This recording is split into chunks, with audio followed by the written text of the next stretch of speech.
নমস্কার বন্ধুরা, দেখো বেস্ট সব থেকে বেস্ট লোয়ার লিম এক্সারসাইজ। সোজা হয়ে শুয়ে পড়তে হবে, পা একদম সোজা, পায়ের তুলে নিতে হবে।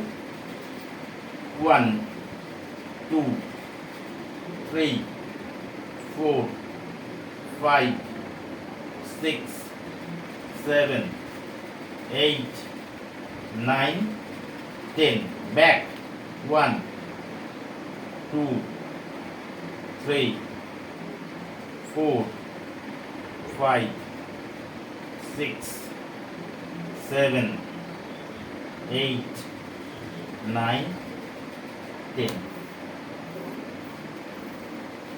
এটা টাইপ অফ সাইকেলিং, কিন্তু আপনি শুয়ে সাইকেলিং না থাকলেও বাড়িতে শুয়ে বসে নিজে এই এক্সারসাইজটা করতে পারেন। লোয়ার লিম্ব একদম কমফোর্টেবল থাকবে, কাপ মাসেল, হ্যামস্ট্রিং, কোয়াড্রিপস পুরোটাই আপনার সতেজ থাকবে। নমস্কার বন্ধুরা।